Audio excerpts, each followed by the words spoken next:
Oh, 2.4 is nice and short. It's just on 2 laws of deductive reasoning. And the first one's called the law of syllogism. You don't really need to know that that's its name. You just need to know what you can conclude using the logic of it. So this one says that if P happens and then Q happens, and then if Q happens, then R happens. What this one says is, if that happens, you get to make this conclusion, okay?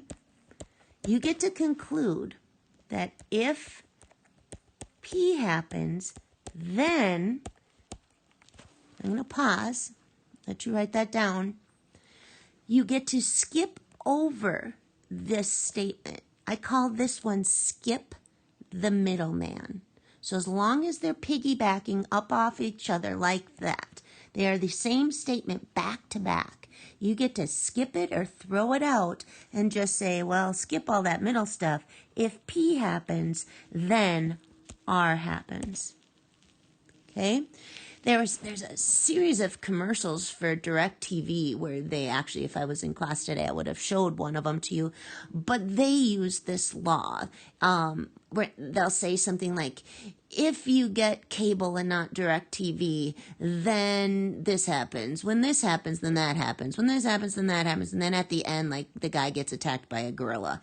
And they end it by saying, so if you have cable TV, then you get attacked by the gorilla. Because they string all those statements together back to back, you're allowed to skip over all that middle stuff. So let's go see an example of this. If I eat pancakes, that would be considered the P. Then I get bloated. That would be considered the Q. If I get bloated, that's the Q again. So you see that these two are basically the same statement. They piggyback up off each other. Then I fart. Okay? What are we allowed to do with this weird law? We're allowed to say, well, then I don't need this statement at all. I could just say, if I eat pancakes,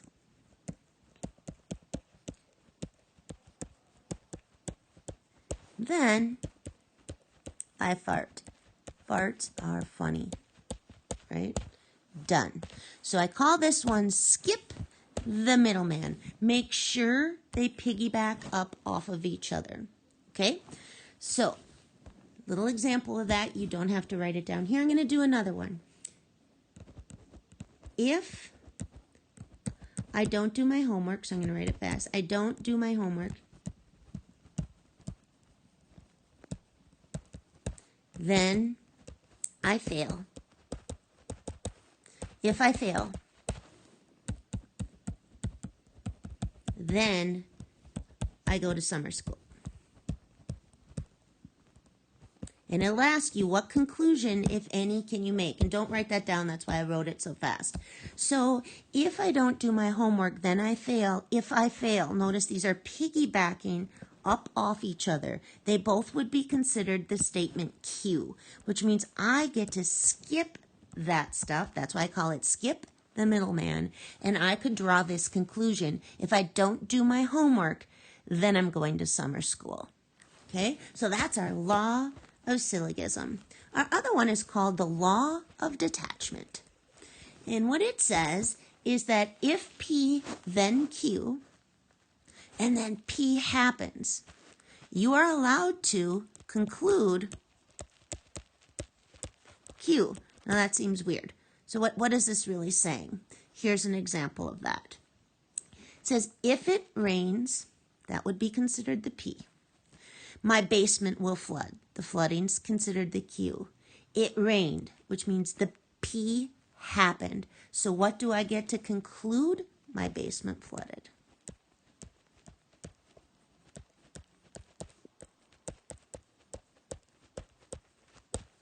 Now I told you this one up here I call skip the middleman because we basically skip over those piggybacking statements that are identical in the middle.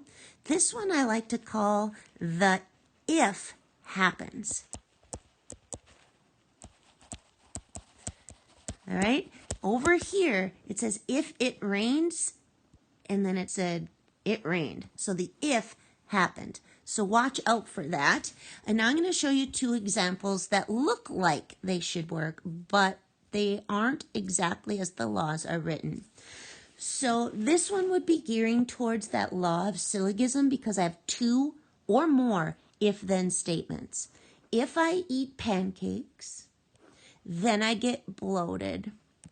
If I feel sick, well, that's something else. Then I ate pancakes. That's the P.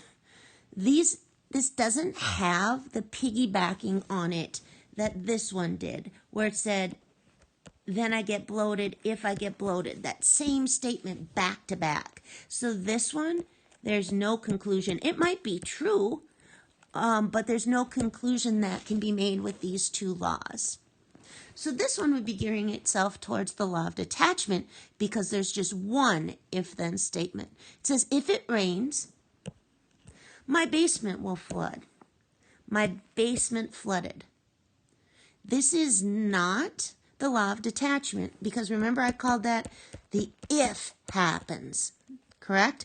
This is the Q happened. So this again would be no conclusion. It may very well be true, but I can't use these two laws, okay? In order for me to be able to use that law of detachment, this would have had to say it rained. Again, the if has to happen. Okay, so that's basically it for the notes, but we're not quite done yet because we're going to put those two things on our note card. So we started a note card yesterday, and I think you should go add this stuff to it. Okay, so let's go add our law of, again, pause the video, find your note card from yesterday. Now, I can't give an example, so I'm going to use the P's and the Q's. This one says, if P, then Q, and then we piggyback up on the top of it and say, if Q, so again, the middleman. If Q, then R. What do we get to conclude? We get to conclude if P happens, then R will happen. Again, I'm going to cross that out nice and light. I call this one skip the middleman. Okay, our other law to go on our note card would be called the law of detachment. For this one, we only see one if-then statement. This one had two. Okay, so if you even want to write yourself a little note, this has two or more if-then statements. This has only one. That's allowed on a note card. I'm not going to write that, though. The law of detachment says if P, then Q, and then remember the if has to happen. So P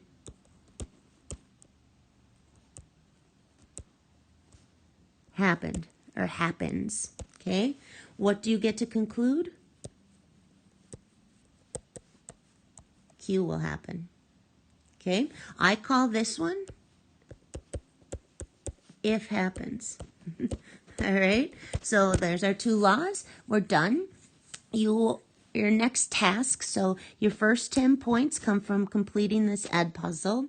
For the day, I always double up when I'm gone, and I really dock you if they're late. Because when I'm gone, I make 100% sure that you can finish not only within the hour, but in a half hour or less. So this should really be done in class, and I did stress that already. So the next 10 points will come from doing the quizzes that is linked on today's slide in Schoology. So a 20-point entry today for these notes and for the quizzes, which both have unlimited attempts. So you should get an easy 20 out of 20. Have a good one.